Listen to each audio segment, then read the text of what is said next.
Gracias, Antonio y Marcela.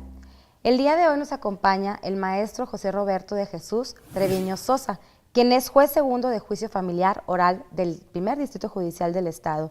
Y bueno, pues nos va a resolver las dudas más inquietantes o más frecuentes que la gente tiene respecto al tema del testamento. Muchas gracias por su asistencia el día de hoy. Gracias por la invitación, es un placer estar en su programa. Gracias. Pues sabemos que el testamento es un tema pues tabú porque implica pensar lo que va a pasar, ¿no?, con nuestro patrimonio después de la muerte, pero sin embargo, pues quisiéramos platicar con usted sobre pues, las consecuencias que implica dejar un testamento y si esto puede facilitar las cosas a nuestros familiares o nuestros seres queridos que se quedan aquí, ¿verdad? El día que no estemos nosotros, que vayamos a faltar, porque sabemos que pues, en ocasiones los problemas hereditarios llegan hasta destruir familias por completo. Bueno, maestro, pues me gustaría, en su opinión, ¿es recomendable formular un testamento? Sí, siempre es bueno que la persona piense para cuando va a fallecer cómo le gustaría que los bienes se repartieran entre sus familiares o amigos, pudiera ser, amigos cercanos. En el pasado decían que morir sin testamento era fallecer descuidado. Entonces es una forma de dar reglas y bases de cómo sus bienes, sus mejores pertenencias se le asignen a alguna persona de su confianza o que le tenga cariño o por alguna circunstancia particular quiera favorecer. Pero sí es muy recomendable que hagan testamento las personas. Y bueno, ¿cualquier persona puede realizar un testamento? O sea, ¿qué es lo que se requiere para hacer un testamento? La ley contempla que las personas mayores de 16 años puedan hacer testamento. No hay un límite de edad en cuanto a la edad adulta. Lo único que se pide cuando son personas mayores que tengan un sano juicio. Significa que puedan gobernarse a sí mismos, que no tengan una enfermedad mental, que pueda implicar que no puedan distinguir entre lo bueno y lo malo y que ante esa circunstancia el testamento sea efectuado a nulidad. Es lo que se requiere principalmente. ¿Y sería válido si yo hago un testamento en una carta y lo guardo en mis archivos personales o tengo que acudir ante cierta autoridad para realizarlo? En ciertas circunstancias cuando la persona está al borde de la muerte, pero se establecen requisitos ahí para que pueda tener eficacia legal. La presencia de testigos, puede haber un manuscrito o puede ser oral, pero una simple correspondencia guardada en el escritorio o en un apartamento ahí de algún mueble no tiene ningún valor jurídico. Tiene necesariamente que acudirse ante los funcionarios que la ley autoriza, salvo esa excepción que le digo, que hay una situación especial, se llama incluso testamentos especiales. Son testamentos que se elaboran generalmente ante notario público, ya sea en la forma pública abierta, donde en el protocolo se asienta la voluntad del sujeto, público cerrado, donde lo puede hacer en una correspondencia, como se dice, en un sobre, guardarlo, pero el notario certifica que en el interior hay un pliego testamentario donde establece precisamente sus deseos para después de su muerte, o puede ser un testamento hológrafo que se hace ante el registrador público de la propiedad y del comercio, que recibe a la persona, que esta persona le presenta dos sobres que en su interior tienen el testamento idénticos. Uno se queda depositado en el registro público de la propiedad y el otro se lo lleva a su resguardo al interesado para que cuando fallezca se pueda exhibir al juez y pueda hacerse su trámite correspondiente. ¿Cuáles son los tipos de testamento que la ley permite o establece? Bueno, son unos que se llaman ordinarios, como señalaba hace rato, testamentos ante notario público, el público abierto, en el cual la persona interesada acude ante el notario y le dicta la disposición de su voluntad, queda en el protocolo. El público cerrado, también ante el notario público, donde el interesado elabora un manuscrito o mecanográficamente el documento, lo guarda en un sobre, se presenta ante el notario con testigos y el notario hace constar que es voluntad del sujeto que en ese sobre quede su disposición de voluntad precisamente para cuando una muera pueda presentarse ante la autoridad para su apertura y establecer precisamente la transmisión de sus bienes. Hay un testamento también que se utiliza ante notario cuando se adquiere un bien raíz con cierto valor para efectos de disponer ahí un beneficiario, que viene a ser más bien un legatario, para que cuando fallezca la persona reciba ese bien en propiedad. Es un trámite notarial, es un trámite que constatan que sea esa la última voluntad, que no haya sido revocada, y el notario adjudica el inmueble al designado como beneficiario, que en la práctica sería legatario.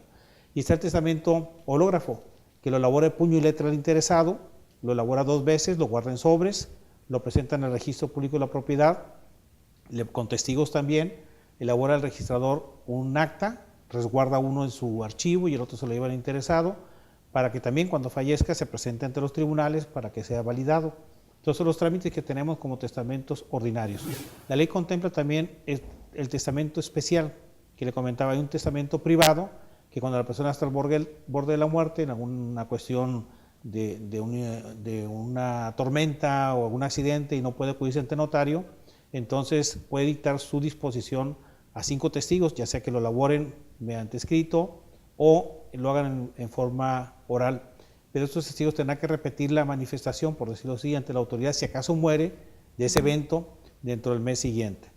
Existe también un testamento que se puede realizar en el extranjero, ya sea que se realice ante las autoridades del lugar donde se encuentra, cumpliendo los requisitos de ese país, o ante nuestros cónsules que tienen funciones también de notario público, que elaborarían testamento también como lo establecen aquí en México, ordinario, ya sea público abierto o el hológrafo, con iguales consecuencias. Entonces tenemos esa gama, la más frecuente es la primera, la del testamento público abierto, es la que utilizan más los ciudadanos, es la que le da más confianza porque el notario también ahí puede tener la oportunidad de orientarle, no puede coaccionar su voluntad, pero sí puede orientar para que el testamento pueda tener éxito en lo futuro.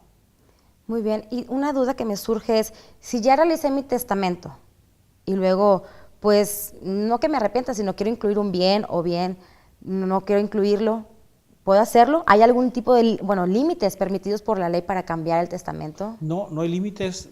La persona puede, no sé, si no un heredero y ese heredero o fallecer o, no sé, da una situación diversa que ya no le convenga que sea su beneficiario, por decirlo así, entonces puede ser otro testamento, puede ser público abierto o público cerrado, o sea, no tiene ningún límite, lo único que esté en su sano juicio, que esté en su cabal juicio para que pueda disponer de sus bienes con toda seriedad y responsabilidad también. ¿Y qué se puede dejar en herencia? Bueno, como personas tenemos muchas cosas a nuestro alrededor, hay cosas que nos pertenecen y otras que son de uso. Solamente puede dejar lo que le pertenece, lo que es de su propiedad, lo que está bajo su dominio. Lo que tenga, por ejemplo, como las figuras que tenemos de usufructo, que son usar bienes ajenos y percibir los frutos que puedan generarse, si yo fallezco, ese beneficio se extingue, no se transmite a los herederos, pero la propiedad sí se transmite a los herederos. El derecho de crédito, si alguien me debe dinero, se transmite a los herederos. Si soy deudor, se transmite a los herederos, pero para que se pague con mis propios bienes. Hay una disposición en nuestra ley que exenta a los herederos de pagar las deudas del muerto con los bienes propios. Aquí en México las deudas del muerto se pagan con los bienes del muerto hasta donde alcance. Si se agota el caudal precisamente del difunto, pues hasta ahí llega el pago. No tendrán por qué los herederos pagar con su propio peculio esas deudas. Sería hacer trascender precisamente esta deuda a los herederos en contravención a lo que dice nuestra legislación. Muy bien, entonces no solamente los bienes se heredan, sino también las deudas, pero hasta el monto de los bienes que reciba la herencia. Una pregunta también que me surge es que si el testador puede condicionar pues las cláusulas que están en el testamento, por decirlo así, que puede heredar mi hijo solamente si se casa con cierta persona, o bien que tenga un hijo varón. ¿Es posible hacer este tipo de cláusulas? Bien, hay en nuestra legislación precisamente un catálogo de modalidades que se pueden imponer como condiciones a la institución de heredero o legatario. El heredero adquiere la universalidad, el legatario adquiere bienes a título particular, bienes determinados. Y sí le puede imponer cargas o condiciones para que en un momento dado cumpla para después de la muerte. Pero la cuestión de adquirir estado civil es una situación personalísima. El testador no le puede imponer que se case o que se divorcie, porque eso es solamente una decisión que tiene que tomar el propio interesado. Si en un testamento se hace constar que va a ser heredero bajo la condición de que se case o que se divorcie, o sea, como quiera va a ser heredero, pero se tiene por no puesto. Otras disposiciones, como pudiera ser que en un momento dado lo hereda o deja un legado porque le salvó la vida cuando estaba en el mar y estaba ahogándose, y esa circunstancia resulta ser equívoca o errónea, ahí no hay institución de heredero. Ahí, si esa manifestación, es falsa, el sujeto no fue el que lo salvó, fue otro, ni ese otro ni él hereda, porque la manifestación fue errónea o equívoca. Ahí sí se anularía la institución. Y esa fracción, si no hay un sustituto, entonces se tendrá que tramitar ya no como sucesión testamentaria, sino como sucesión legítima. Entonces habría que ver precisamente cada situación que la misma ley contempla para darle una eficacia o negarle eficacia según sea el caso. Y quería preguntarle también, si creo tener derecho a una herencia, ¿hay manera de saber si el finado contaba con testamento o dejó un testamento? Lo que voy a decir, siendo el sujeto ya finado, hay un mecanismo que establece nuestro Código de Procedimientos Civiles del Estado, que son medios preparatorios de juicio, donde un heredero, un legatario o hasta un acreedor, porque puede querer cobrar las deudas que el difunto tenía respecto de él o en relación a él, entonces puede promover estas diligencias para que se le dé la información de si hay testamento y poder reducir las acciones legales que como heredero, legatario o acreedor le pueda corresponder. Si hay un mecanismo legal. Muy bien. Maestro, quisiera preguntarle, si desconozco si existe algún testamento y yo recurro a denunciar el juicio sucesorio intestado, los jueces, ¿qué medidas toman para asegurarse que esa persona que ya falleció pues no haya dejado alguna disposición testamentaria? Sí, normalmente los hijos, los familiares ignoran que la persona hizo testamento, denuncian la sucesión legítima y el juez, cuando recibe esa denuncia, recaba información del archivo de notarías y del registro público de la propiedad sobre la existencia de testamento, no solamente en la localidad, sino en todo el país, porque la persona pudo estar mudándose de ciudad y pudo hacer testamento en otro lugar. Hay un convenio celebrado a partir del año 2000 donde se da una información global, llamémoslo así, de todo nuestro país sobre la existencia de ese testamento. Nosotros sí hay mecanismos para averiguar esa situación. Pues agradecemos mucho su presencia el día de hoy y ¿qué les parece si vamos de vuelta al estudio con Antonio y Marcela? Gracias.